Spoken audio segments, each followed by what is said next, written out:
जनक वाटिका में सीता का प्रसंग आपने पढ़ा होगा या जानते होंगे। मैं जनक वाटिका में बौद्ध देवी तारा की चर्चा कर रहा हूं। ये बिहार के मधुबनी जिले के अंतर्गत हरलाखी ब्लॉक में फुलहर नामक गांव है। उस गांव में यह है बाग तड़ाग। कहा जाता है कि यही जनक वाटिका थी जहां पर राम और सीता का प्रथम मिलन हुआ था।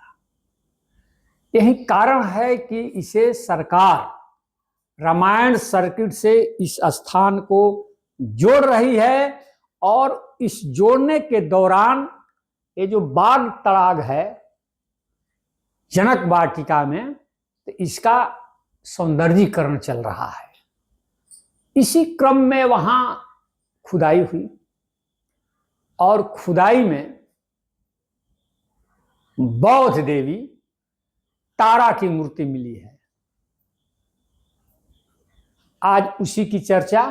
तो ये बाग तड़ाग का जिक्र तुलसीदास ने अपने रामचरितमानस में किया है। तो वो जरा दिखाइए। नेक्स्ट क्या किया है। ये बाग तड़ाग बिलो की प्रभु हर्षे बंधु समेत परम रम्य आराम यह जो राम ही सुख दे। मतलब बाग और तड़ाग यही कहा जाता है कि फुलहर में था। बाग माने बगीचा, तड़ाग माने पोखरा। बाग तड़ाग बिलो की प्रभु, बिलो की माने देखना। बाग और तड़ाग को देखकर प्रभु माने राम, राम अपने छोटे भाई लक्ष्मण के साथ हर्षित होते हैं, खुश होते हैं। बहुत सुंदर। बाग तड़ाग बिलो की प्रभु हर्षे बंधु समेत। बंधु कौन? लक्ष्मण। परम रम्य आराम यह जो वाटिका है बहुत रम्य है, सुंदर है, जहां मन रमन करने लगे। परम रम्य आराम यह जो राम ही सुख दे। जो दुनिया को आराम देते हैं उसी राम को यह आराम दे रहा है। तो आराम शब्द का इस्तेमाल बौद्ध लिटरेचर में बौद्ध विहार कहा जाता है। आराम का मतलब इसी से संघाराम शब्द बना है। तो इसी बाग तड़ाग की खुदाई, सौंदर्यीकरण, घाटों का निर्माण चल रहा था, और उसी खुदाई के दौरान बौद्ध देवी तारा की मूर्ति मिली है, प्रतिमा मिली है, और उस पर कुछ लिखा है। उसको आज हम लोग पढ़ते हैं। एक विमर्श चल रहा है कि भाई जनक वाटिका में मूल रूप से सीता की मूर्ति होनी चाहिए, लेकिन देवी तारा की मूर्ति मिली है। ये विमर्श का एक विषय है इतिहासकारों के लिए। नेक्स्ट जरा दिखाइए। यही वो मूर्ति है, यही वो मूर्ति है जिस पर लिखा हुआ है। तो इसको पढ़ करके हम लोग देखते हैं। तो इसको बड़ा कर दीजिए ताकि ये पढ़ा जा सके। जरा छोटा कीजिए, पहले बता दें थोड़ा सा। अच्छा, अभी तो वो मूर्ति नहीं आ रही है ना। हाँ, ये है तारा, देवी तारा की मूर्ति, जिसका महायान हीनयान दोनों में बड़ा महत्वपूर्ण स्थान है। और ऊपर में लोटस पर बैठे तथागत बुद्ध हैं, अभय मुद्रा में। एक हाथ अभय मुद्रा में है और एक गोद में है। ठीक है। इस पर कुछ लिखा है, 3 पंक्ति लिखी हुई है। इसको पढ़ते हैं। जरा बड़ा कीजिए, पढ़ लिया जाए क्या लिखा है, किस लिपि में है, कब की ये लिपि है। अब देखिए, इसकी पहचान है।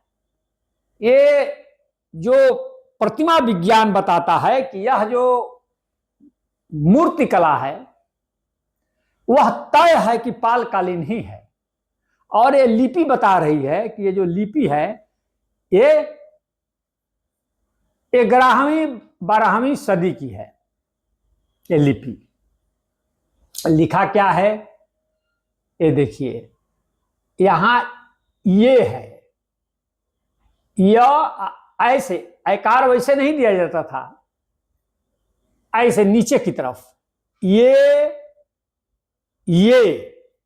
और इसके बाद धा, ये डी की तरह जो दिखाई पड़ रहा है और बड़ा हो सकता है, ए धा है। हाँ, अब यहां देखिए ये दो इसमें डबल मां है, ये धम मां डबल मां है, एक मां यहां आकर खत्म हुआ, अब फिर एक मां यहां शुरू हुआ, धम्मा, ये ध है, धम्मा, ए धम्मा। इसके बाद देखिए हा है,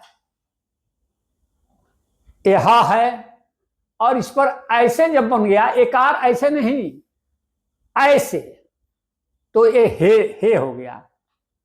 ये जो है ना ये हा तो आज की तरह ही है, हा ऐसे ना देकर ऐसे हो गया तो हे। ये धम्मा हे तू, ये तू है, यहां तक त है, ऐसे आ गया तो उकार लग गया, हेतु। ये धम्मा हेतु, ये प्र है, प की तरह देख ही रहे हैं सीधे, ऐसे आकार लग गया तो प्र हो गया, ये भ है। अब इसको आप नहीं पढ़ रहे होंगे। यह डिजाइन जो है, यही तिरहुतिया लिपि जो प्राचीन है, या नेवारी लिपि जो प्राचीन है, या कैथी लिपि जो प्राचीन है, उसमें अगर मिलाइएगा तो ये भ ऐसे मिलेगा। तो ये क्या हुआ, प्रभ, वाह तो बिल्कुल साफ है, क्यों? वह तो ऐसे ही ना आप लिखते हैं, आकार लग गया, प्रभवा।